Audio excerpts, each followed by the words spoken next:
You're a clever girl, Susan, but the sadness has poisoned you for too long. There is no coming back from it. For what it's worth, I would have let you go if it wasn't for Liz.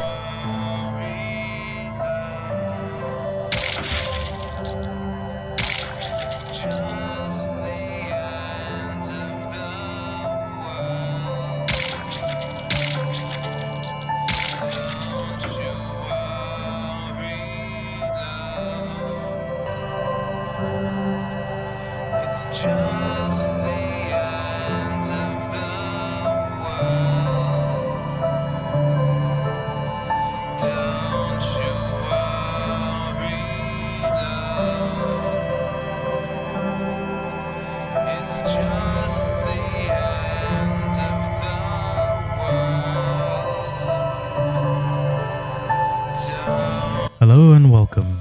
I know, it's been a while since we've had a somber analysis like this. Recently, I played a game called The Cat Lady, a horror game developed by Harvester Games. I was surprised to find that there was a lot to analyze in this game. A lot of themes and subjects were explored that I just didn't expect. I had read online that it was one of the more top-rated horror games, and I went in with the mindset of wanting to be scared. If you've seen me play horror games, you know I don't get scared, and this was no exception. I was enthralled by the story and enthralled by the characters all the way throughout this game. So here we are, we're going to analyze, break down and understand the characters in a bit more depth than you perhaps realized. But I'm going to need some help for this one, so I've roped in a narrator. Spook Central Station will be the one narrating the story to you, while I cover the analysis points. So without further ado, let's get started. The story of the Cat Lady opens with our main protagonist, Susan Ashworth, a lady in her 40s who is writing her suicide note. Self-identifying as someone who is lonely, depressed, and a failure of a human being, she swallows an overdose of sleeping pills. Her cat watches as all this happens, their expression empty, neutral. However, Susan bids her favourite cat a goodbye before succumbing to the effect of the pills.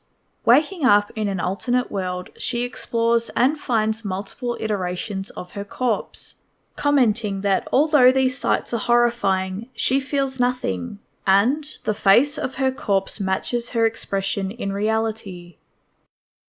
The game takes this chance to introduce you to the main mechanics, that being the ability to explore, interact with, and solve various puzzles. The basics involve item collection, inspection, and utilization, which is all mapped to the directional buttons and the enter button on your keyboard. Needless to say, this is initially presented quite simplistically, and any sense of depth and interaction may be considered lost here. But as the game progresses and the puzzles get harder, so too does the level of interaction. Susan seems to have a thought about everything you interact with, frequently relating each item to herself or to the situation that she's in, providing further insight into her character and her deductive capabilities.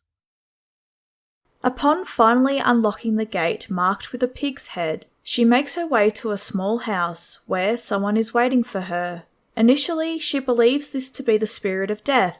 However, later in the conversation, the mysterious figure reveals herself to be the Queen of Maggots. The spirit reveals to her that her intention is to have Susan bring to her, through death, 5 people that she has dubbed the parasites. These are people who are currently or who have committed a grave sin and need to be brought to justice by our heroine of the hour.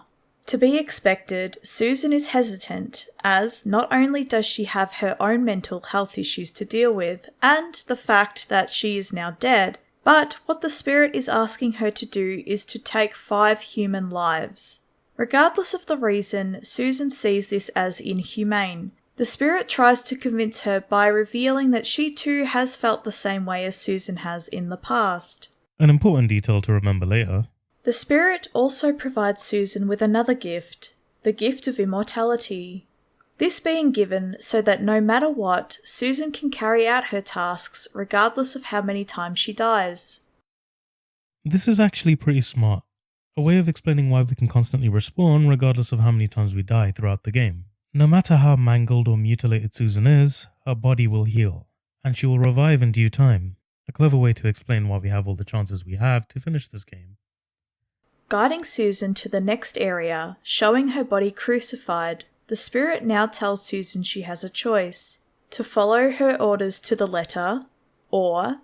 Personally, I made the choice to do things my own way. I am not entirely sure how the game plays out through the other options, but I chose to make my iteration of Susan as independent as possible, sarcastic, witty, and able to think for herself. One that doesn't blindly follow orders because someone told her to. This leads, of course, to some fairly lame but amusing dialogue, Susan insisting that she will do things her own way and mocking the spirit's age. A moment of independence, no doubt, and the first step in Susan's journey of overcoming her sense of depression and self-doubt. We are further shown the mechanics of the game here through further interaction. A house that Susan felt mysteriously drawn to earlier can now be explored, as we have now obtained the necessary tools for entry. We do this and the game decides now to show its more horrifying side.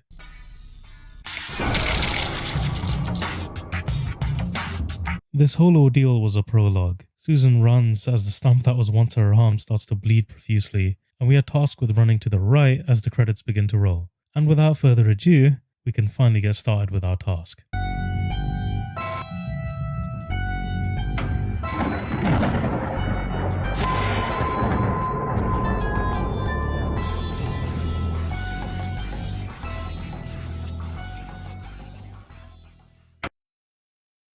We are brought to a scene where a therapist is asking Susan various questions, as well as explaining why it is that she is here. Susan explains, albeit sarcastically, that therapy is something that she has tried before, that she knows how it works, and that none of this is going to help, stating that, I will answer all your questions. Then I'll go home, take a long shower, and catch up on sleep. We awaken to a flashback wherein she is being checked on by a doctor, as well as the on-call nurse. The nurse is the first human interaction that we get in the game. Her name is Liz, and she speaks to you about, well, her entire life almost. She talks a lot about her roommates, Dr. X, the therapist from earlier, and some of the other staff in the building. If, like I did, you chose to tell her about the ordeal you just encountered, she will start to talk about how she believes in the supernatural, but that sometimes dreams are just dreams. This goes on for quite some time, until finally Susan can say that she would like to rest now, to which Liz happily obliges, stating that it's good to have someone to wake you up from the nightmares. And finally, we are back to the gameplay. By now, the game has made no secret about the fact that Susan wants to leave this place. However, being that we haven't been discharged by the particularly annoying and rude as hell staff member, we have to find another way. Wandering around enough initiates a cutscene with another, drugged up patient known as Anne Burton. If you inspect the hospital enough, you find that she is the other patient in the same ward as you, the difference being that she has plenty of money at her disposal, and can be discharged whenever her mother demands it. Conversations with her reveal that she is addicted to drugs, and that she's pretty out of it. She at first thinks you are a stranger, but you can speak to her and convince her that you are a friend of her mother's. But you can only find out the mother's name through a drugged up fever dream that you can initiate by asking the staff for assistance in the toilet. If you really are a friend, you will know my mother's name. The name that haunts me. A beautiful name. Yeah, sure I do. Now, let me ask you. What is it? Oh, well... What is my mother's name? Side note, Sheila? It makes me think of those old car insurance adverts. Anyway, she is willing to go ahead and trade patient tags with you in exchange for a mysterious red liquid. This is something else that can only be obtained within the fever dream. You provide her with this, and finally you can leave the hospital using her discharge papers, right?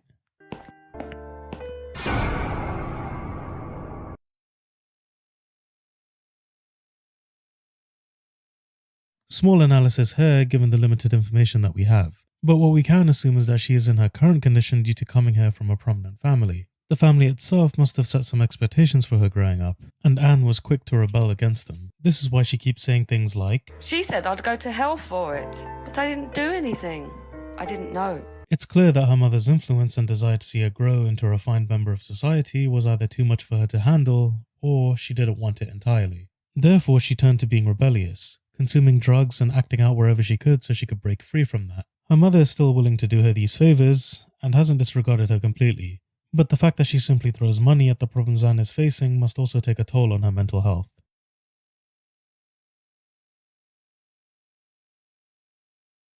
Susan tries to leave, but she is intercepted by the staff members, one of which being Dr. X, who has promised to allow her to leave after he performs a legally required psychiatric evaluation on her to make sure she won't go through with her suicide again. He guides her to his office, where he begins to ask Susan questions about her past, her desires, and the source of her unhappiness. The doctor attempts to make Susan feel a little at ease by talking about himself a little bit as well, mentioning he has an interest in art, and that, if he had his way, that he would have pursued this as a career over being a psychiatrist. We have the option here to create Susan's past for her, and in my case I wanted to make it as happy as I could. I mean, colour me an optimist, but I didn't want the source of her unhappiness being from an iffy childhood. I like to think I operated this way throughout the entirety of the game too. In this instance, I chose to give her the best parents, the best upbringing, and her desires were simply to have more money. A little basic to be sure, but at the very least, these then imply that something happened much later on that had driven her over the edge. And this is where the curiosity started to build. Multiple theories began to build from here, but I let the game continue its narrative instead.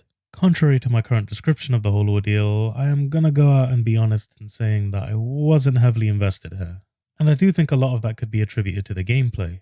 At the start and throughout the entire game as a whole, all you are really doing is taking pieces of a puzzle and then placing them in the right area, or you are fetching items for some other use later on. This is okay, but it also makes it a little mundane when you have no real sense of narrative driving it forward, beyond the shock at the beginning and the hospital visit. The hospital visit at first seemed a tad boring, but that soon changed. Susan is then asked about Liz. Supposedly, something had happened the night before her psychiatric evaluation, where Liz attempted to break Susan out of the hospital in a rush.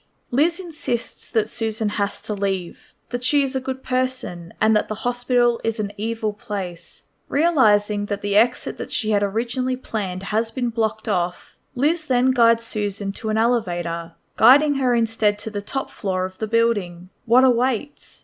Liz darts off to the left, leaving Susan behind as they reach the top. Susan is quick to follow, but finds Liz standing on the edge of the balcony, her intention being to jump, to commit suicide. Her scrubs are covered in blood, a fact that Susan questions, and Liz goes on to say, "It's quicker than the stairs, and besides, all the doors are locked anyway." You have the option here to prove that you had listened to everything Liz said by answering all of her questions correctly, or prove that you weren't listening at all by answering some or none of the questions correctly. But it does change the dialogue completely as Liz starts to mention how Susan is a good person, that she was a good friend, and that she is grateful that Susan listened to her. This isn't something she was ever used to, and perhaps being unheard all of her life made her feel non-existent. More on this shortly though, because something else has to happen before I can go into analysing Liz. Something indeed. Answering her questions, Susan pleads with her to come down, saying that she has been in the same place as Liz before, saying that Liz can move forward with the right help. Liz, promising to be there for Susan when the time is right, states that it is time for her to go. She steps backwards and falls from the balcony, having completed her suicide. Liz is now dead. Susan said after this she simply came back to her room and put what she saw to the side whilst she tried to get some rest. The doctor begins to insist that Liz is fine, that he saw her this morning and what Susan saw may have been a product of her own mental illnesses. He even goes as far as to suggest that they go see Liz to confirm that she is okay and say hello to her. Susan, having finally had enough, decides that she wants to leave. However, the door is locked. I plan ahead, Susan. I had a feeling in my gut, and my gut's never wrong. I feel like I really got to know you, though. I'm very sorry you've had such a difficult life. I like your green eyes and your sleek cheekbones. You're a clever girl, Susan, but the sadness has poisoned you for too long. There is no coming back from it. For what it's worth, I would have let you go if it wasn't for Liz.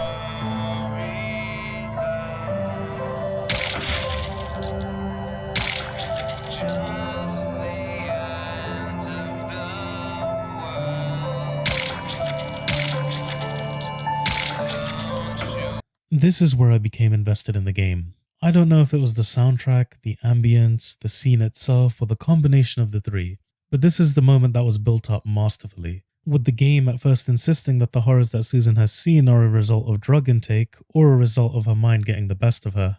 This is the moment where all of Susan's so-called dreams are finally confirmed. The parasites are real, the Queen of Maggots is too, and Susan has been tasked with taking them down. Susan is killed, but wakes up in what appears to be a theatre. A voice speaks to her, claiming to be the crow from the beginning of the game, and tells her that there are 2 doors that she can go through to the right of this room. One will reward her, the other will take her back to where she belongs. Susan can speak to the dolls that are guarding each door to find out which door would be the best to go through, with the voice of the crow prefacing that one will always lie and one will always tell the truth. She walks through a door and is brought back to the Queen of Maggots' room with candles. Blowing out a candle then reveals a life is coming to an end, which brings Susan to a room where her body is being stored. She looks on in horror, realizing she was killed by the doctor, the revelation finally hitting her like a ton of bricks. At last, she wakes up in a padded cell. She screams in anguish, but vows revenge on the doctor for trying to take her life. She realizes here that the claims of immortality that the spirit had made are real, and that she will always come back to life no matter how many times she is killed. A pretty good reason for respawning, no doubt. However, there is a bit more intrinsically tied to it than was originally presented. See, the candles are also linked to various lives around the world, and Susan would blow one out before coming back from the brink. A life for a life. Equivocal exchange. We have some FMA logic coming into play here, and honestly, I kinda like it. It makes more sense than Susan just being able to heal whenever she feels like it. You can explore the area much more here and you discover Liz's body, with Susan observing that the body has been here for much longer than she had been awake in the hospital. This suggests that Liz was dead all this time, and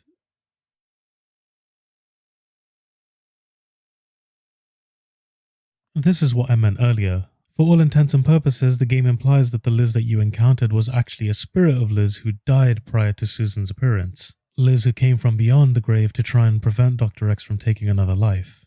Noble, to say the least. Liz's character is deeply affected by a severe lack of validation. Her primary personality trait seems to be to overshare and discuss the various going-ons in her life. This is how she socializes, how she forms bonds in the world, but in reality, a lot of her personal relationships have most probably been strained by this. For whatever reason, this oversharing appears to be both her most prominent quality and her most repellent attribute.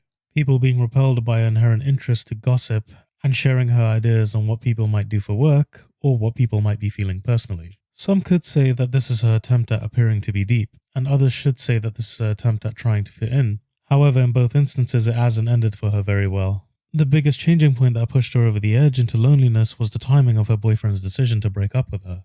Cosmically timed, he broke up with her on Valentine's Day, as if to make a statement about his newfound lack of love for her. This resulted in her beginning to visit the therapist. The therapist, Dr. X. Dr. X no doubt saw some of her vulnerability, and through the correct kind of manipulation, more than likely convinced her that she was somehow even worse off than she previously thought. She does, however, state that Dr. X helped in bringing out a lot of her problems, to help her cope with these issues as part of who she is. But this was no doubt an attempt in building up her trust so that he could strike eventually. In the end, this resulted in her life being taken. The added salt to the wound in its own twisted way is that the doctor left her body to waste away in the corner, further proving how little importance she had in the world. It's a tragic end to a character that was trying her best to help, and once these revelations hit, you cannot help but feel sad for her. I know I did.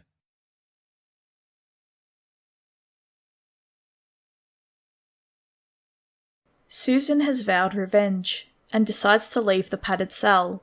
After discovering Liz's body, she hears a lot of screaming in the distance, the screams and cries of a woman. The cries become louder and louder as she begins to explore this warehouse of horrors. It is revealed here that the doctor has had a fair few victims, and those he has seen useful, he has turned into recreations of famous artworks throughout history. The sounds of the screams become louder and louder, and slowly you start to discover the source of all the noise. As it turns out, the doctor has another victim that he has chosen to fulfill his twisted needs today. He starts off talking about how he and the woman are about to make music together, with his idea of fulfilling this fantasy involving blocking his sense of sight with a blindfold. Yes, this is by far my favorite of songs. Would you like me to dance for you? He begins to beat the woman ruthlessly as she begins to scream louder and louder, her cries of pain echoing throughout the warehouse as Susan's resolve begins to grow stronger. She explores the warehouse for various parts so that she can eventually create a weapon to dispatch the first in a long line of parasites.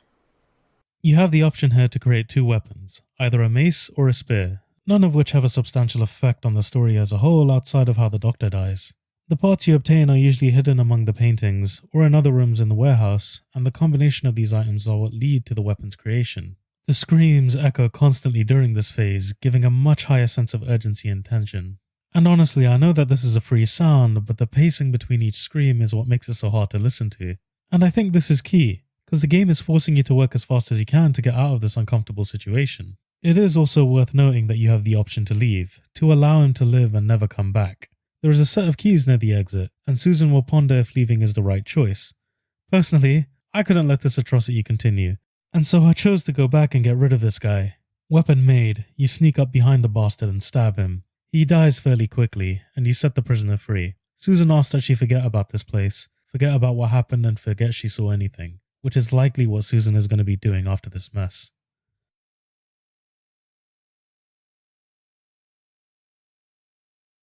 Yeah, I haven't been mentioning his full name because the abbreviation just makes things easier. Now keep in mind this is the sort of stuff I tried to psychologically attach to him.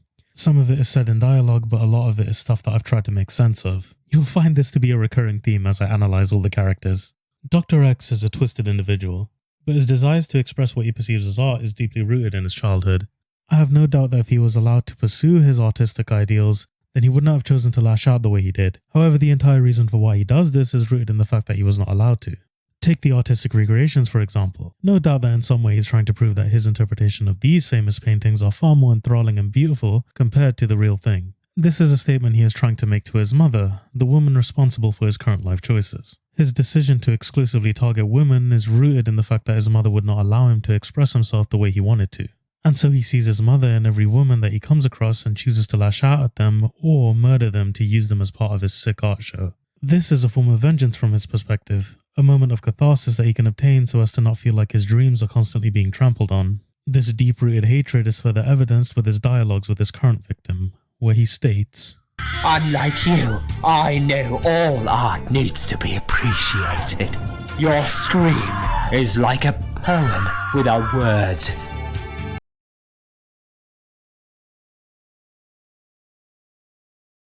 With this ordeal finally at an end, we open with a scene where Susan is by a river, contemplating her decisions up till now, further describing how easy it would be for her to fall from the bridge, to drown, and to come to an end. We are greeted to a scene in her apartment where she finally washes off the effect of the night before, consuming for herself a coffee, a cigarette, and interacting with her cats through a summoning she does using her piano.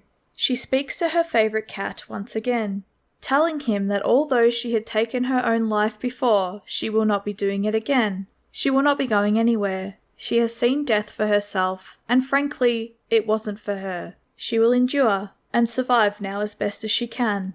We are first interrupted in this scene by a nosy, aggressive neighbour who is annoyed at the fact that Susan is playing the piano at an ungodly hour, stating that he will report the noise to the building manager and get the cats exterminated if she is not careful with the noise she makes.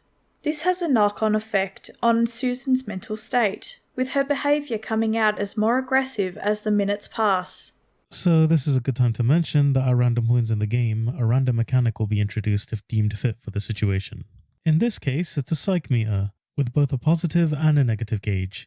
Each will increase based on what you manage to do within the apartment, but only exists within the self-contained section of the game, and does not appear anywhere else. From a game design standpoint, it almost works as a sanity meter, but part of me wonders if this could be implemented in other areas to help us understand her actions a little better. As it stands, critically, it's a bit of a clunky inclusion, and I don't feel it should have been included as a throwaway mechanic if it was only going to be used as such. A second knock at the door, and we are greeted by a woman named Mitzi. Earlier in the hospital, the doctors mentioned that... What? Who found me? Your daughter, of course. She called an ambulance. If it wasn't for her, you'd sure be dead now, Susan. My daughter? This is a bit of a shock for Susan in the first instance, but at long last she can solve the mystery of who it was that saved her, and who this woman was that was pretending to be her daughter this whole time. Mitzi explains here that she had broken into the apartment after hearing cats crying and roaring in the background, which alerted her that something was wrong. Using her lockpicks that were made by her father, she was able to break in and bring Susan to the hospital, being sure to call the ambulance and have her taken there right away. She goes on to explain that the reason she was there to begin with was in response to an ad that Susan had put out a while back for a lodger, someone to take the spare room, a roommate. From Susan's perspective, she is surprised due to the fact that she had forgotten about the ad to begin with, and that someone had actually responded given the rundown state that the building is in. Mitzi further explains why she is the ideal roommate, and while Susan is trying to dissuade her from taking the room due to her desire to be alone, Mitzi seems to have an answer for just about everything, her positive energy counteracting all of Susan's negative statements. Mitzi also mentions that although the apartment is run down, she has in fact been staying at a train station, and so anything is better than that just now. Susan finally gives up on trying to dissuade her and proceeds to give her a tour of the room she will be staying in. Mitzi is thrilled, but Susan wonders what her reason for wanting to stay in this apartment is. It is explained by Mitzi that she is looking for someone. Mitzi secures her place, and they leave the room. But just as they are about to finish talking, the spirit shows up and plants a kiss on Mitzi's cheek. Susan takes this as a sign that Mitzi is one of the parasites that she has been tasked to deal with, and immediately lashes out at her, telling her to go away, and to get out and never come back. Stating all of these things to Mitzi, directly she continuously accuses her of many things, sounding paranoid and causing more and more confusion, until finally she says the thing that forces Mitzi to confess. You're going to die.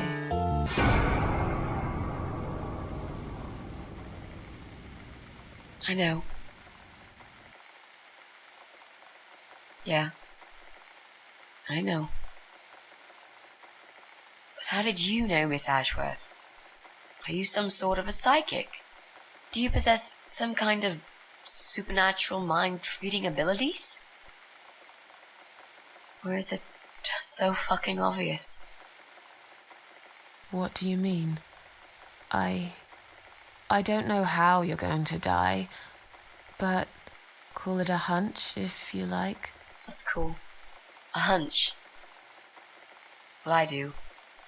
I know exactly. It's already started, as a matter of fact. Do you want to see? I'll show you. Here, Miss Ashworth. Take a good look, 'cause I'm not going to do it again.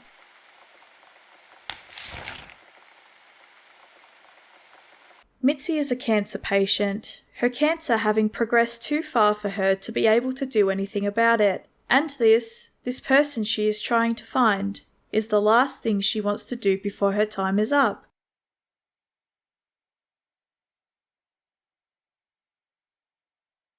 The scene ends, and Susan awakens in what appears to be an abandoned building. She is cuffed to a table, and a man is staring at her, wearing a gas mask to no doubt conceal his identity. His dialogue indicates that he means to assault Susan, making mention of wanting to kiss her and examine her body much further. Right as he is about to make his move, a woman who appears to be his wife walks in, accusing him immediately of being attracted to Susan more than he is attracted to her. He responds by assuring his wife that she is the only girl for him, and that Susan is only around to join them for dinner, alluding to the idea of either killing her or cannibalizing her. Susan makes various threats, letting them know that she will kill them the moment she gets the chance.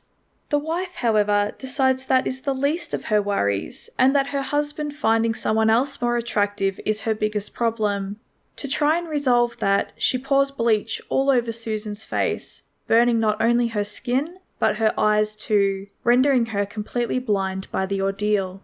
Right around her, though, the cat steps in to save the day, As you can imagine, the cat's interactions with the environment are far more limited than Susan's. However, the whole idea of this section is to function like a stealth game. You need to somehow get the keys to the cuffs that are binding Susan, whilst also remaining undetected. Luckily, this is generally quite easy since the guy isn't really paying attention to his surroundings.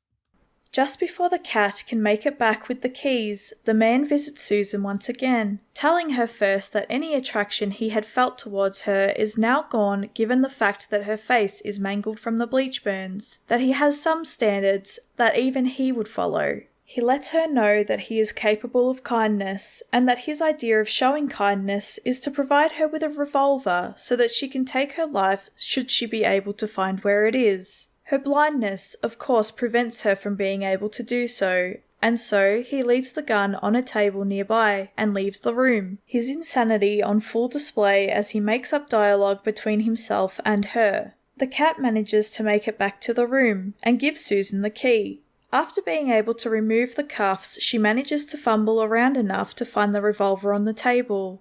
Remembering that she is in fact immortal, she uses this as a chance to heal herself by taking her own life. A flashback occurs where Mitzi and Susan have decided to spend the evening together on the balcony, drinking wine and finally getting to know one another. Susan begins to ask about her, about a couple of things, the first being her cancer. Mitzi jokingly, but also quite seriously, states that she believes all forms of cancer must be women, because the scientific names end in an ah sound. Susan agrees, but then moves on to the bigger question of what Mitzi's reason for living in her apartment is. She begins to tell Susan that there is someone that she must confront, someone she is sure lives in the apartment complex. This person started off as a troll on the internet, but grew into something much darker. She explains that at the time of her diagnosis, her boyfriend had begun to fall into a deep depression of his own, his heart unable to comprehend a world where Mitzi wasn't a part of it. He eventually came across a person named the Eye of Adam, who was ready to provide a solution for the problem of being unable to live without her. His idea? Joint suicide. He recommends to Mitzi's boyfriend that they lock themselves up in a room and allow the vapours from a mixture of bleach and pesticide to fill their lungs, until they are unable to draw breath. He presents this idea to Mitzi, who is skeptical about the whole thing and does not want to go through with it, wanting her boyfriend to be able to go on without her. He still isn't able to accept this fact, and so one day... When I arrived at our special place, it was already bright. We used to go there in the past, drink wine, sometimes smoke weed and listen to Pink Floyd, sometimes make love in Jack's car. There wasn't really anything special about that old parking lot. But to us there was. It was completely abandoned. It was quiet. It was safe. After that day, I've never gone there again.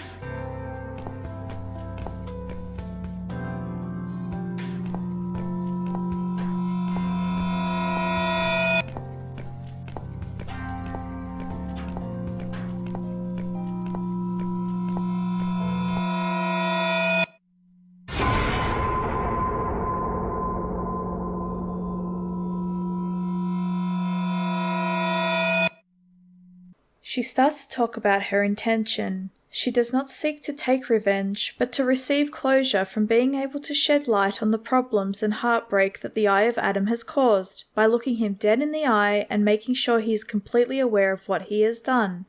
To interrupt this, the cats start to go crazy outside. Susan goes to investigate. Mitzi refuses to come because she mentions she is afraid of the fog and wouldn't dare go out in this weather. Upon making it downstairs, it is revealed that the guy who kidnapped her was actually someone working for animal control, who originally was called to investigate the cats in the building, but instead decided to kidnap Susan after a neighbour of hers described what she looked like to him. Flash forward to the present, and Susan is finally back to life, her body recovered from the wounds that were inflicted on her. She has resolved to get rid of the two responsible, and the reason for her flashbacks were to indicate that she was going to do this by using the suicide recipe mentioned by the Eye of Adam. She makes her way to the upper floors. In one room, she finds that the man is polishing his guns, and so cannot be confronted, and that the woman is armed, but cutting what appears to be meat in a shed that is situated outside. Scavenging the house, she manages to find the first ingredient, which is bleach. But she cannot obtain the next ingredient without luring the wife away from the shed, and the pesticide is in there.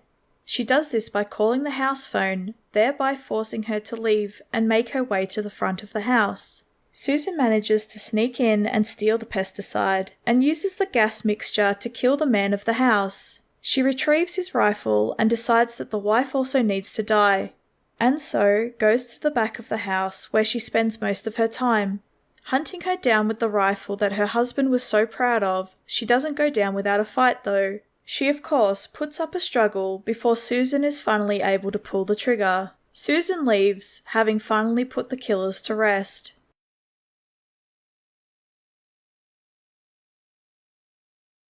Not the deepest of characters, but I do find their dynamic to be something of interest. You see, the husband seems to be an adulterer by nature and has possibly been cheating on his wife for quite some time. And this, of course, has caused her to develop some sense of jealousy and homicidal sensibilities. You see, the husband is repulsed by everything the wife has become. I can only assume that the reason she looks the way she does, the reason she moves the way she does, is because of some undefined illness which is causing her body to rot or slowly melt away. A degenerative disease that has more than likely caused her physical body to deteriorate. The sadness from this is something that the husband could not handle, and so he lashes out by kidnapping and murdering other women, assaulting and violating them in order to take out his frustrations over no longer having the wife he always wanted. This, of course, ends up causing the wife to lash out. Realizing that he sees her as possibly replaceable, she does this all to prevent her husband from fulfilling his fantasies, and therefore lashes out at the woman in her own way so she can stop her husband from cheating further. These seem basic, but what I found most interesting about this dynamic is how well it mirrors with the situation between Mitzi and her boyfriend, the exact opposite force to the story that she is told.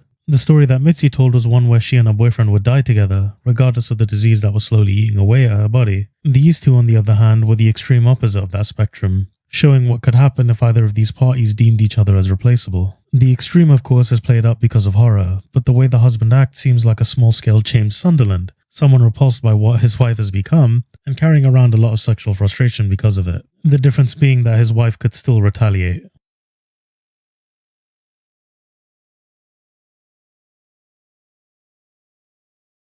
Susan makes it back to the flat to a worried Mitzi, who hadn't at first realised she had gone before receiving the phone call earlier. Mitzi's fear of the fog on full display. Susan says she had seen a monster and they embrace. Susan has had a rough night, and she decides to take a bath. Mitzi interrupts this, and after poking fun at their respective sexualities, they share a meal together. A meal of pancakes. Mitzi then begins to introduce Susan to the modern age in the form of the music that she likes to listen to, as well as the purpose of a social network, indicating that Susan may be able to connect with old friends as well as make entirely new ones. Some time passes and Mitzi finally brings up her real problem.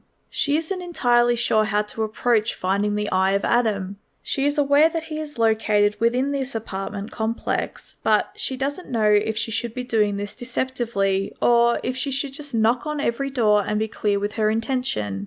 Susan, in a bid to be helpful, creates a map that not only indicates the location of each flat, but also specifies some key characteristics about each flat.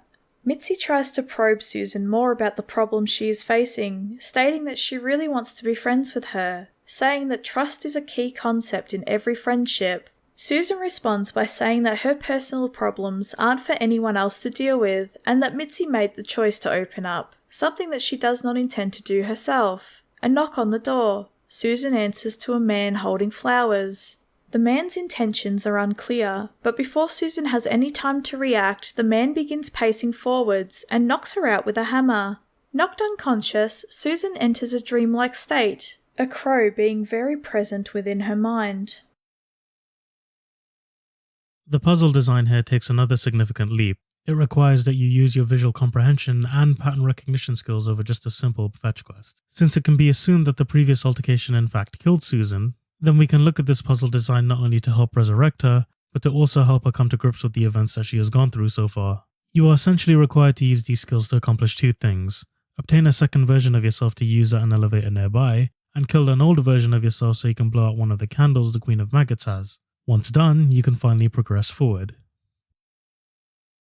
Part of me wonders about the symbolism of this entire puzzle, as it's pretty much designed to show how much control Susan truly lacks in the real world. We have the drugged up version of her, which is representative of her time in the hospital, where she essentially had to relinquish control in order to be able to escape, and we have the elderly version of her, which is the version we see in the afterlife sections of the game, where she is at the mercy of the Queen of Maggots. This lack of control extends further when moving down the elevator, and it starts to become crushed under the pressure, further showcasing the circumstances how you find yourself once you awaken from the nightmare. Bound in duct tape and unable to move. Susan is not at all in control of the situation in the first instance, and I think the puzzle served to showcase this in a more visual way prior to you resolving the current situation.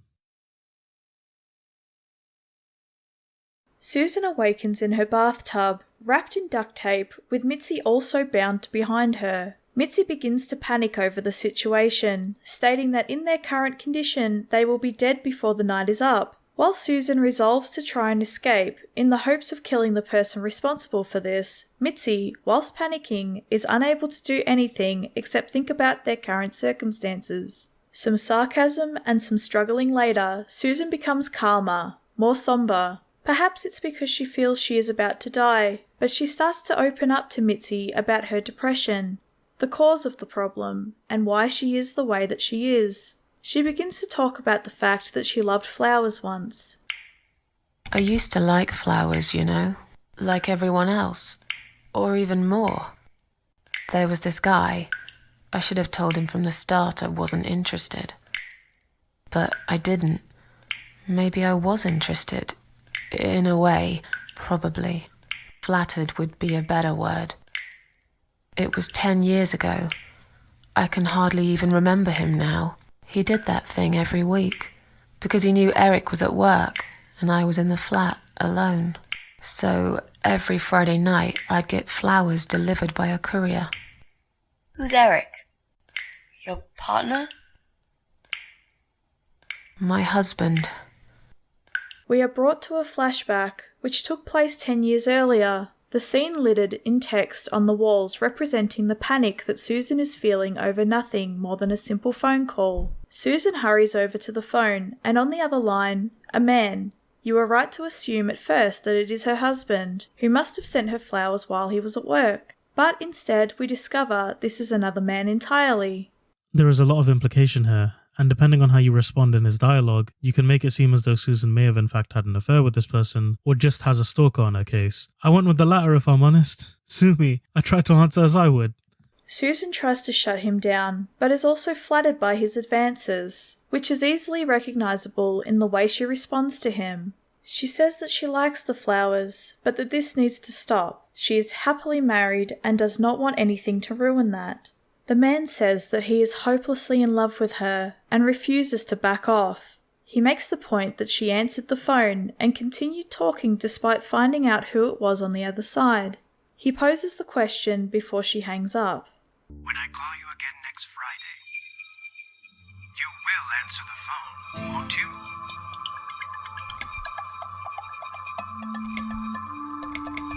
No, I'm sorry, but this is over. Goodbye and good luck. She hangs up her phone and scurries to hide the flowers in her daughter's room, insisting to herself that she can just use the excuse that one of their friends brought the flowers over as a gift. Just then, there is a knock at the door. She answers to find her husband, Eric. He is in a foul mood. He proceeds to explain to Susan that she has been neglectful, having not paid attention to anything on the news and not caring at all about his safety. He will tell you that a bomb had gone off somewhere, a result of an attack, and that this caused havoc while he was working. His taxicab was destroyed as a result, and this will leave him unable to work until such time that he is able to get it repaired. They start to argue. Susan screams at him, saying that he should have called to let her know what happened. Eric says he called 4 times. Susan at this point realised more and more how much she has been ignoring her husband for this other guy she has labelled a stalker, and her facial expressions start to mute because of it. Dulled by the argument, Eric proceeds to lay into her a bit more.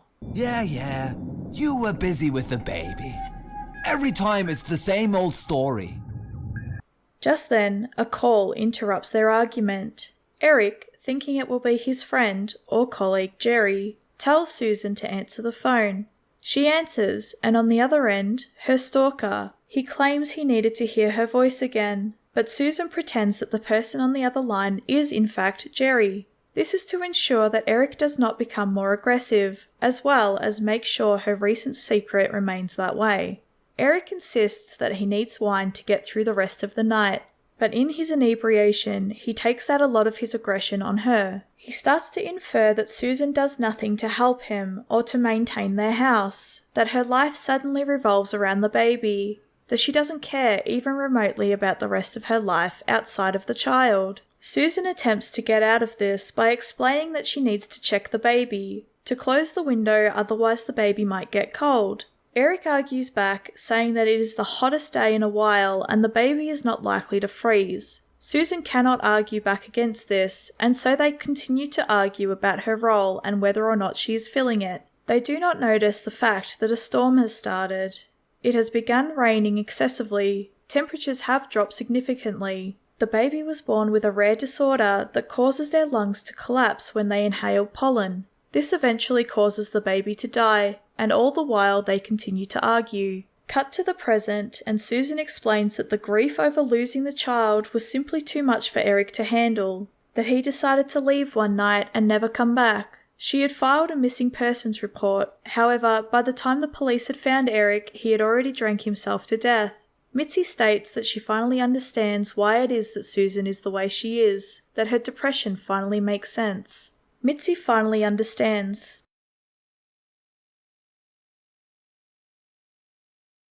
Susan Ashworth is an interesting case. As our main protagonist, she is meant to act as our self-insert into this world. This is clear by the fact that she has clear dialogue choices that help determine the kind of character she truly is. The problem, however, is that all of these dialogue choices still demonstrate a degree of pessimism on her part. And whilst I might berate this in other games with similar systems, such as Mass Effect or an Assassin's Creed game, I think here it works in the game's favour, since Susan is presented more consistently in comparison. Susan suffers from depression, and the game is built around demonstrating this idea. The fact that the world is tinted in black and white shows how devoid of colour her world has become. Her constant negative outlook on the world contributes to, and even highlights this fact further. She claims a lot of the times that she is devoid of any significant feelings, and is unable to even comprehend the idea of, example, seeing her own corpse, the initial shock on her face being all that we can see from her.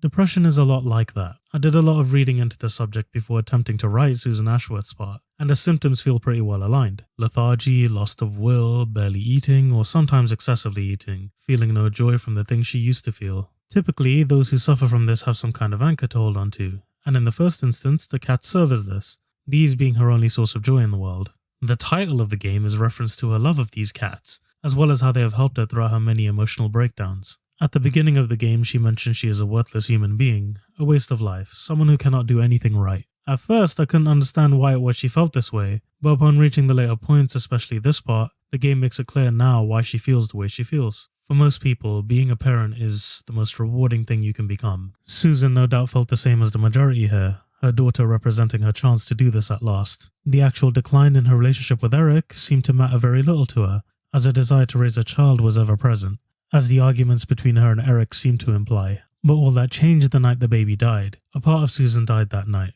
Her pride as a mother, her pride as a wife, were all shattered the night that her child drew her last breath. Her feelings of uselessness stemming from the fact that as a mother, she was unable to protect the one thing in this world that was most precious to her. It more than likely made her feel like less of a person, and this now echoes throughout her being, now that she no longer really cares for or even wants to look after herself. She may have had her husband to support, but he too had drank himself to death. I believe that when this happened, she began to become more reclusive, refusing to speak to anyone else, letting her other relationships begin to dwindle, refusing to acknowledge the outside world. After all, she must also believe that if her husband wouldn't support her during this time, then what exactly does she hope the others would do? Psychologically, it's a lot to deal with, but I think what makes her case most interesting is the parasites themselves, how they interact with her, and what they represent for her life. Each parasite, on some level at least, takes a fragment each from her marriage, be it from herself, Eric, or the baby. Dr. X seems to represent the resentment that Eric began to feel towards Susan towards the end of his life, his decision to physically hurt other women being the logical extreme for what would have happened if he had remained alive. and began to blame Susan for the baby's death, his relishing in being able to overpower the women he murders, acting as a symbol of Eric's winning arguments over Susan. The husband and the wife parasites demonstrate how estranged they slowly became, the two parasites seemingly interacting only when an argument is involved. Their marriage in shambles the same way that Eric's and Susan slowly became. They lost all sense of communication even when the baby was alive, and this was due to the fact that Susan was giving her attention to another guy who was presenting her with gifts and calling her just to listen to her. Susan's parallel in this case appears to be the husband parasite, who actively seeks to cheat on his wife and is quite timid once he has to confront her. Eric's parallel is the wife parasite, the confrontational and ever-accusing individual who is fueled by jealousy and inadequacy. I will talk about how the other parasites relate to Susan in the second part of her analysis, but for the sake of my narrator, I'd rather not go into that just yet. But just know there are definite lines drawn that link them back to Susan as well.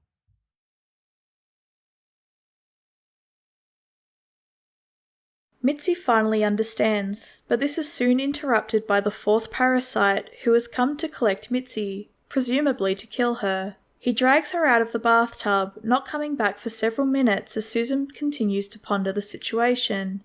Sometime later he comes back to take Susan. However, he first unbinds her. Leading her to the living room, she finds that the parasite intends to hang Mitzi, having her suspended from the ceiling and a chair keeping her propped up. He has nothing to say as he appears to be a mute, and as Susan slowly tries to approach Mitzi, he stops her in her path, demanding that she play the piano to amuse him. This actually is how Susan has been summoning the cats, and so hearing the piano, they cross the rooftops to make it over to her rescue. Immediately, as if sensing the danger she is in, they attack the strange man, eating him fast so as to kill him quickly. Susan uses this as her chance to save Mitzi, propping her up, cutting her down, and unbinding her from the duct tape. Mitzi looks on in shock, seeing the man be consumed. However, Susan reassures her, telling her not to look as she goes to clean up the mess. Don't look, Mitzi. Don't look.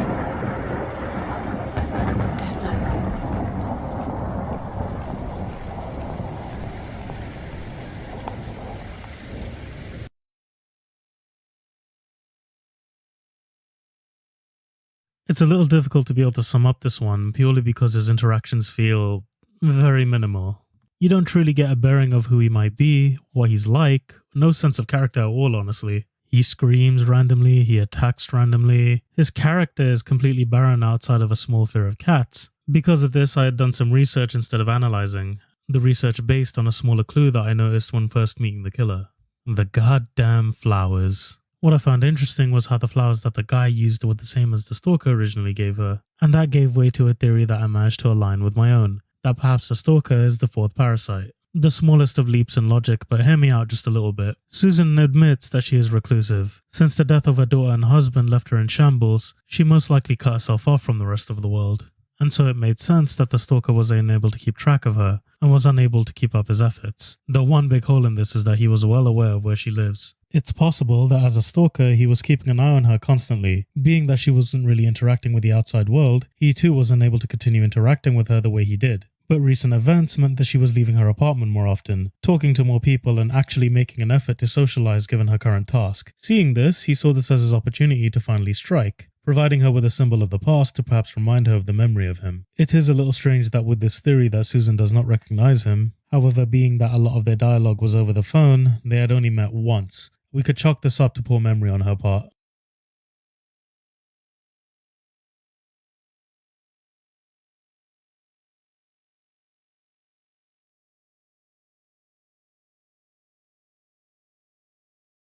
Sometime after this incident, Susan decides that Mitzi will finally get some closure, and that it's finally time to go after the Eye of Adam. They are certain that he resides within the flat complex, and so they decide it is time to investigate by going door to door. They start to explore the flats, starting out with the lower floors to rule out any possibility of someone hiding in one of the empty flats. Mitzi uses her lockpicking skills to break into flat 1, realizing that it is empty, aside from a hole in the ceiling that leads to one of the other flats. They decide it is a dead end and seek answers in one of the other flats. They then attempt to visit one of the flats on the upper floor, visiting an old man who they decide to first try to manipulate by posing as door-to-door survey takers. Knocking on the door, they are greeted by him and he seems cooperative. However, he seems to have no information regarding the questions that they ask, and seems to also repeat the same phrases over and over. This leads the girls to believe that he has nothing useful to contribute to the investigation, and so they decide to leave him behind.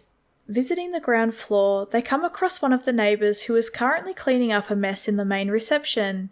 They attempt to question her too, however they reach a dead end when all she seems to talk about is her dog and the fact that the cats are disrupting the building with their activities. She warns Susan about it, saying she will call the exterminators. While she continues ranting, the girls notice that there is a door behind the cupboard, which acted as a storage room for the place not long ago. They decide they want to investigate there, however they are unable to do so with the lady hanging around, and so resolve to distract her by disrupting her dog somehow. Susan manages to grab a shard from the vase in the reception, which helps her cut open the sofas that the cats are hanging out on, to find that someone has actually put valerian root extract, and this is what has been causing the cats to overrun the building as they are attracted to the stuff. Realizing this, Susan decides to use the cat to distract the dog, and so plant it just outside the older lady's apartment in order to drive the dog crazy. The dog runs out of the building and the lady chases after him. With that done, they are able to investigate the basement, finding a dress and some paint, and Susan decides to finally get her vengeance on her neighbour who harassed her. Mitzi asks how they are going to do it, and Susan replies with, You ever heard the legend of the cat widow? The cat widow? No, I can't say I have. Well, you're not from around here, but I'm sure Brian knows it. He grew up in this city, just like me.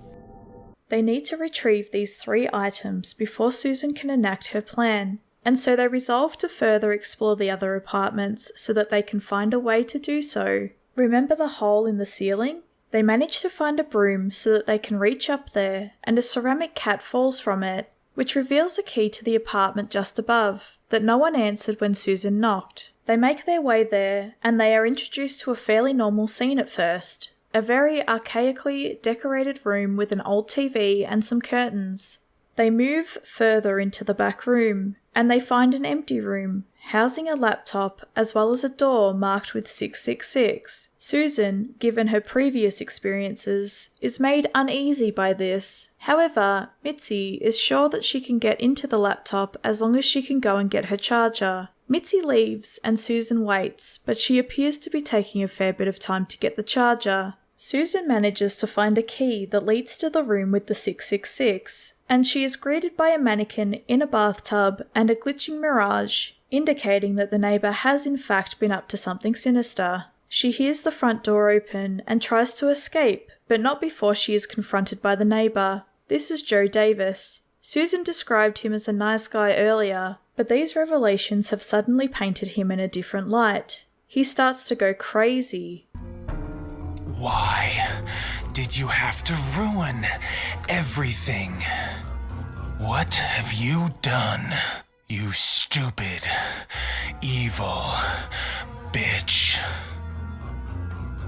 Susan backs away and falls down the hole. Knocked out, she then wakes up in front of a few doors and makes her way through the appropriate one. She finds Joe hanging out casually and he invites her into the place, stating he may need her help with something. There are what appears to be bloody handprints on the walls and on the board. She accuses him of trying to kill her, saying that the blood is evidence of this. However, he states that this was red paint and nothing else. Susan, in disbelief, says she would like to leave. However, Joe says he needs her help first. The help is to go talk to his wife, who he has stated has not come out of her room for a solid few weeks, that she has been doing her makeup for a very long time and believes she needs to look as perfect as possible. Susan reluctantly agrees to talk to her, and she goes in to speak to her. When she tries, she is greeted by a monstrous figure who repeats only one word.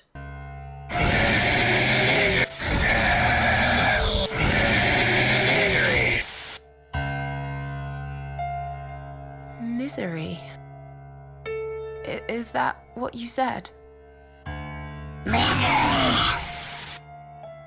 This clues her in on a book that is on the bookshelf, and with this she is able to alter the mirror placement to make the figure look at themselves for the first time. Joe storms in believing his wife to be upset, but he realizes now that the monster is not his wife and begs Susan to kill it. Susan blacks out and wakes up to find Mitzi, who says that she had only been gone for a few minutes and Susan appeared to be completely zoned out, suggesting that the events that just happened all occurred within her mind. They leave the apartment, relieved that they are finally putting this place behind them, and they decide to investigate the other apartments further.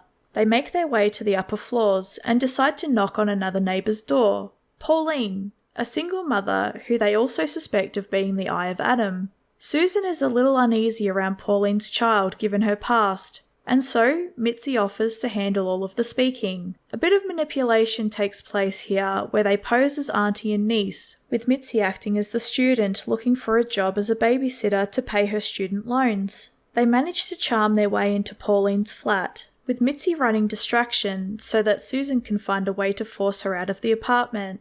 A whole ordeal takes place where Pauline begins to interview Mitzi, checking over her qualifications and asking what makes the perfect babysitter. Just then, however, there is a knock at the door. Hello? Hello? Are you Kate? I've been sent by the agency. My name is Rita Tickle. May I come in, please?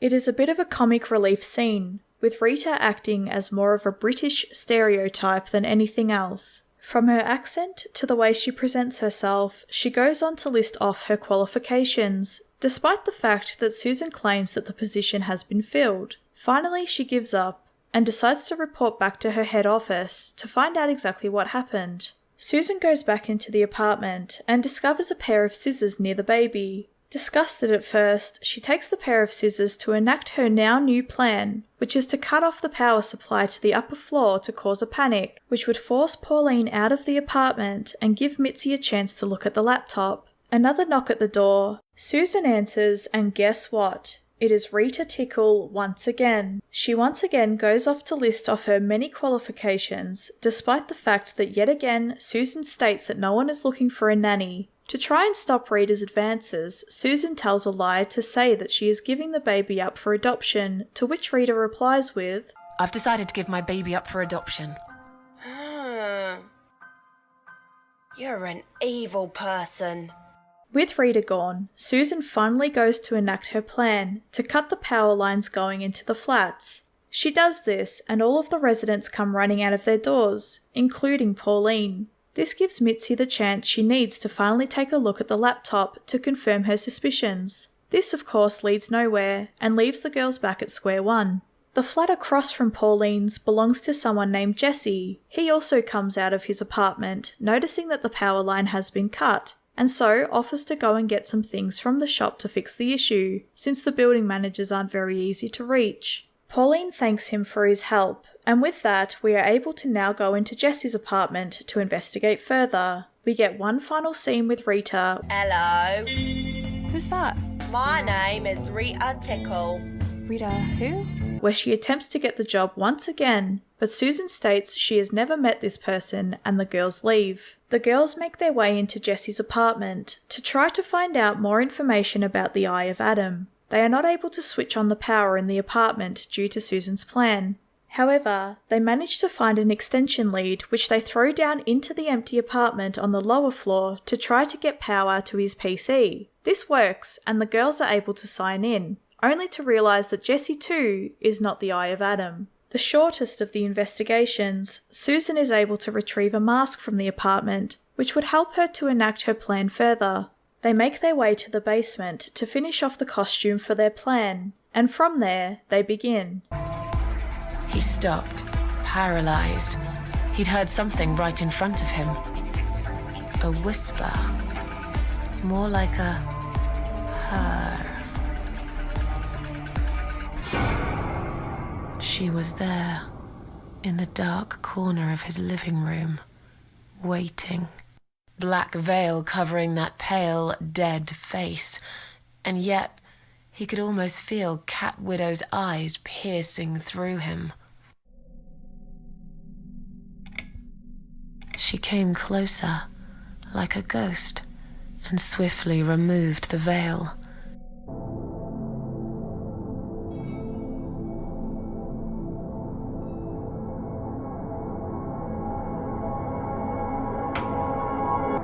came back for him, to take him to the river, to make him pay for what he'd done. As he looked into her eyes, he could feel the world spinning around him, his knees go weak, his pants suddenly wet around his crotch. As much as he hated life, he didn't want to die either. Inside, he was just a big, stinking coward. And then he fainted.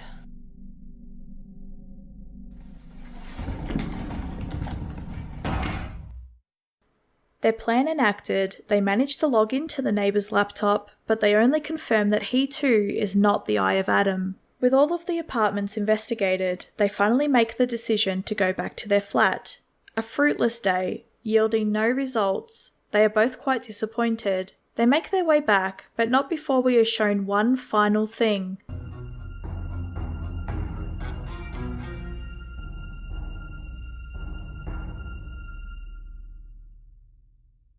It's just you and me, my love.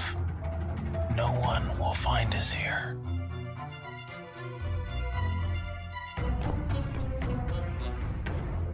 Stop worrying, Ivy. It will be all right. I will always love you. You know that. I'm gonna make you all better.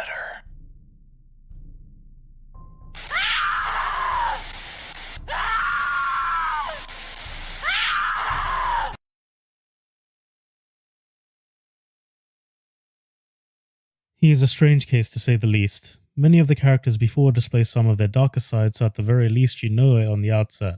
However, Joe does not. In fact, on a surface level, he seems fairly normal to the untrained eye, speaking casually, laid back, and asking for help when needed. His darker side seems to have been revealed once this final scene shows up. In the confines of the wall, we catch a glimpse of the person who is meant to be his real wife. Her body grown as she appears to be suffering from some chronic illness that has ruined her ability to speak and her mobility. We can see here that the illness itself and the effect that it has had on his wife has driven him a little crazy. He seems at first to be convinced by some sort of self-imposed amnesia that the monster in his room is actually his wife, that her illness was in fact her rage and she wanted nothing more than to hurt him. Once this facade is over though, he discovers the room where he kept his wife the whole time. Promising to keep her alive at all costs, he doesn't want to be in a world where she isn't part of it. Her echoes of the word misery showcase that she doesn't want to live like this, but Joe decides that this isn't her decision to make, as it would mean he would be all alone in the world. To that end, he seems to have essentially imprisoned her, forcing her to remain confined so she cannot take further action on herself. I don't know a whole lot beyond that. However, apparently this is explored further in a game called Downfall,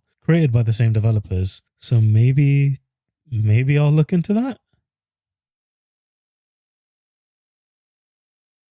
They make it back to the apartment to discover a note that has been left at their door, a note by none other than the Eye of Adam, who has offered to meet with the two after realizing he is being searched for. They prepare themselves for the confrontation after given a location, noting that the place to visit is the old man's flat, where he claimed that nothing was going on, and his speech was repeated, thereby destroying his original act as he seems to have been doing so to conceal a secret. The door unlocked, they make their way inside, to be greeted by the old man who begins to explain the whole ordeal in a bit more depth. Adam. Me? No, of course not. I don't have anything to do with all this foolishness. Never have. It's my son. I've told him time and time again, but he never listens. I've done my best to protect that boy, you know. I'm all he's got left in the world since his mama died, but it just wasn't enough. The old man explains everything as if the Eye of Adam is an innocent young man, one that needed love and attention, but this wasn't enough due to his mother's death. He makes clear that Adam wouldn't dare try to kill him. However, Adam did have a gas trap planted this whole time. The old man only has one gas mask and he gives it to Susan. The gas released, you have the option to either save Mitzi or save Susan. I chose to save Mitzi because Susan is immortal, and Mitzi isn't so blessed. Mitzi, think of a vegetable while I'm gone. With Susan dead, Mitzi embraces her, crying. This is where we meet the Queen of Maggots once more. Susan is brought to her world to discuss what just happened, and the spirit states that she needs to blow out one of the candles in order to go back. This choice distresses Susan, knowing that she will take an innocent life just to see Mitzi again. She refuses and finally realizes who it is the spirit is meant to represent. She surmises that the spirit is the representation of all of her self-doubt, her loathing, her depression, and that by finally letting her go and by leaving her behind, by rejecting her reality, Susan will finally be able to move on from this place. The spirit reacts horribly, but in spite of this, she allows Susan to live once again, and she is brought back to the real world once more, where Mitzi is shocked by the revelation that she is still alive and well. Susan states that she really is a cat lady, though she may have expended the last of her 9 lives and must tread carefully from now on as they confront the Eye of Adam.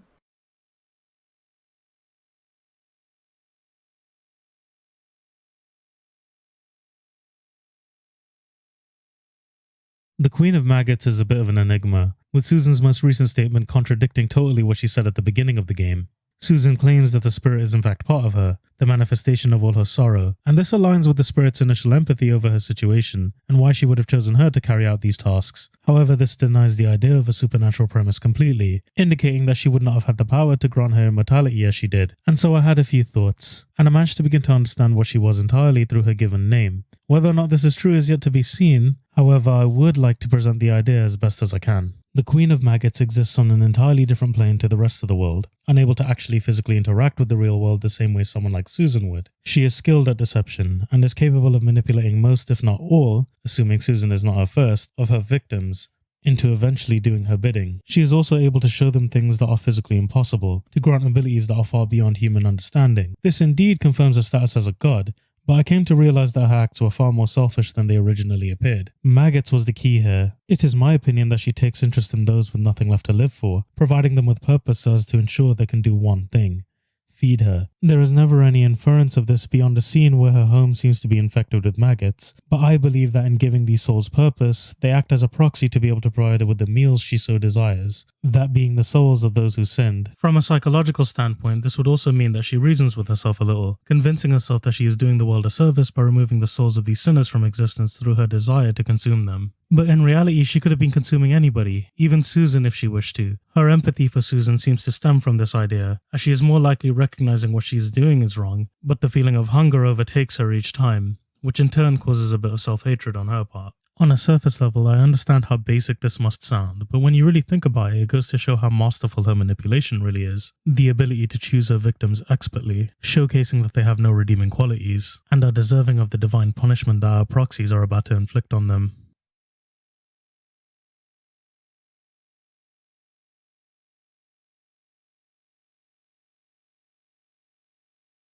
The girls finally confront the Eye of Adam.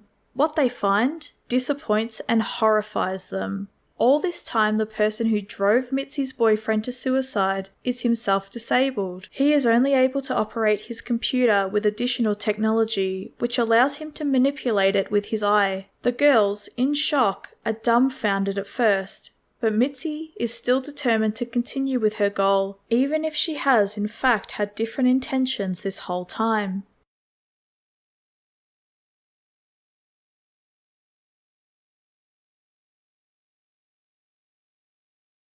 Mitzi is an interesting case as she showcases a great deal of change in her attitude from beginning to end. I am of the opinion that she too suffers from the same sort of mental health issues that Susan also deals with. However, her method of coping is far different. Essentially, they have a similar backstory, with the one variance being the inclusion of a child. Their significant others both killing themselves due to being unable to cope with their circumstances. Mitzi, however, chooses, initially at least, to focus on the idea of vengeance, using this to drive her ambitions, her rage, and in some cases, even her positivity. Frequently throughout the game, she will ask Susan why she has such a negative outlook on life. Her goal seemingly at first to help Susan through this negative energy, by encouraging her to talk about and come to terms with what she is going through. The idea of processing and understanding coming off as the most appealing one for Mitzi. In a way, she has already come to terms with what she has gone through, given that she is able to talk about it at length without any issues. However, this does not mean that she has come to terms with the cause of the problem. For this reason, she came to Susan's flat complex in order to focus on her vengeance.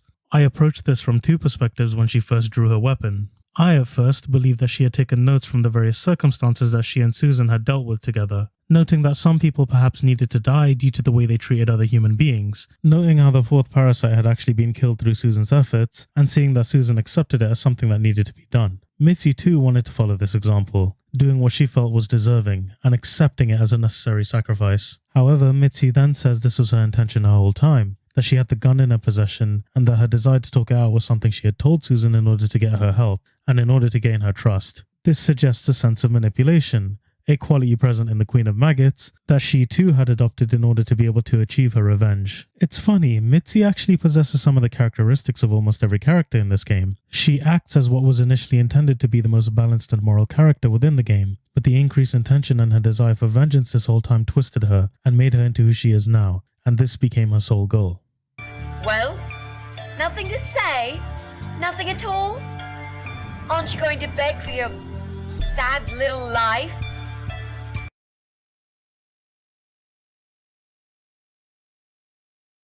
Mitzi, after drawing the gun, begins to demean the Eye of Adam by telling him all the things he was responsible for throughout his lifetime and what he did to her. He responds to her arrogantly, using the computer to communicate what he thinks. He actually goads her into shooting him, knowing that the flammable gases surrounding them would kill the girls as well, and in his twisted mind, he sees that as a win. Susan, in the meantime, is trying her best to prevent Mitzi from doing so, explaining to her that she is doing the exact thing that she had said shouldn't be done, which is to feed the troll. Whilst this is happening, he continues to encourage her to pull the trigger, and Mitzi considers, no, wants to give in to the rage. She is ready to pull the trigger, telling Susan that she is alone in the world, that she lied about her family being alive, that they all passed away and that she has no one to go back to which Susan replies, Why are you doing this, Mrs. A? I thought you were my friend. That's exactly why I'm doing this.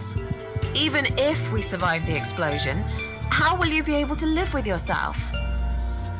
Susan, in this moment, tells Mitzi that no matter what happens, she can always come back to her, that they will always be friends and she cares for her immensely, that she doesn't have to give in to this, they can move on together from their problems and teach each other to live the fullest. Mitzi agrees. She lowers the gun, leaving the troll to rot in his room. They did not feed the troll, they overcame it, and now that his father is also dead, he has no one to take care of him, which means he will slowly die as time goes on. Perhaps this is a fate that is far worse than a gunshot. Susan tells us that in the months that passed, Mitzi died from her cancer, but living by her example, she chose to finally live her life more fully, starting a blog and reaching out to the rest of humanity, realizing that perhaps there are people that feel the same way as her. She began to help these people, to understand and to help each other move on from their respective issues. She visits Mitzi's grave to tell her this, and says that the introduction of Mitzi into her life gave her hope,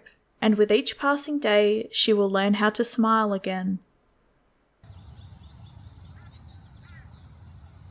But if there's one thing Mitzi taught me, it's that you have to pick yourself up and carry on.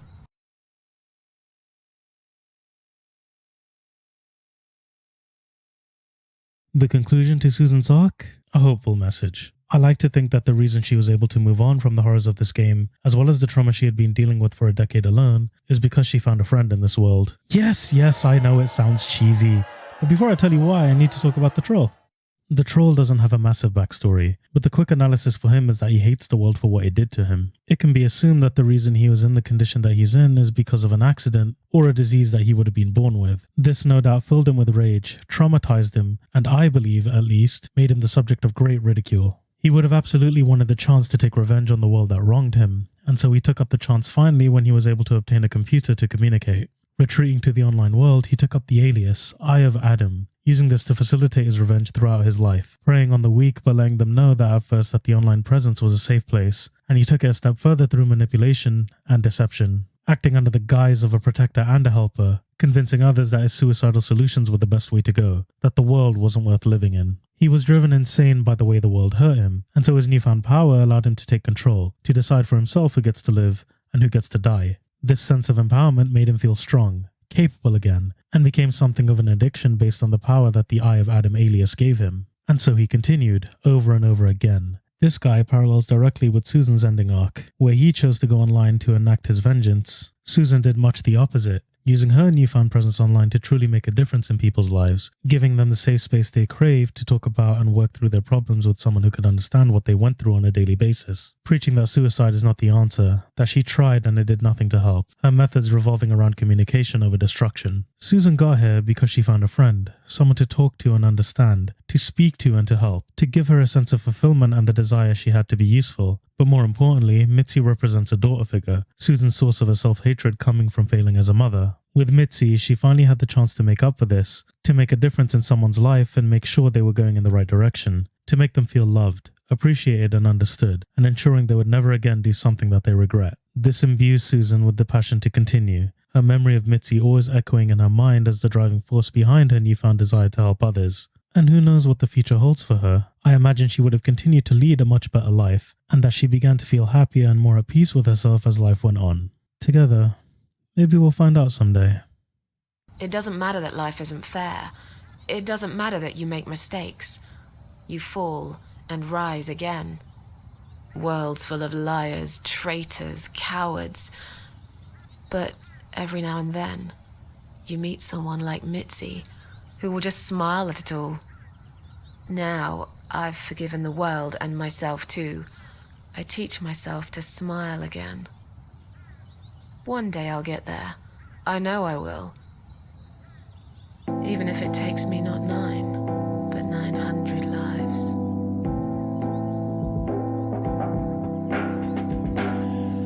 You open up your heart to all the things you feel before. You're keeping him alive.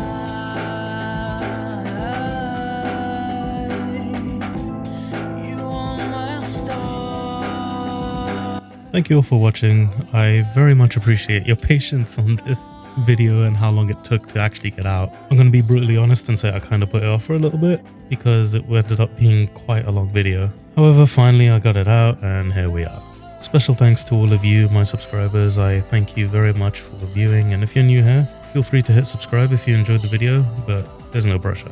Another commemoration to my narrator, Spook Central Station. I encourage you all to go check out her channel. She does narrations for horror stories as well as criminal case investigations and even movie decompositions. You're guaranteed to find something there that will tickle your fancy, so feel free to check it out and I'll leave her link in the description. Up next, I'll have some shorter videos. Maybe the Legendary Weapon series will continue, and maybe I'll give in to another demand that I've been given. Looking at you, Leaf. And with that, I sign off. See you next time.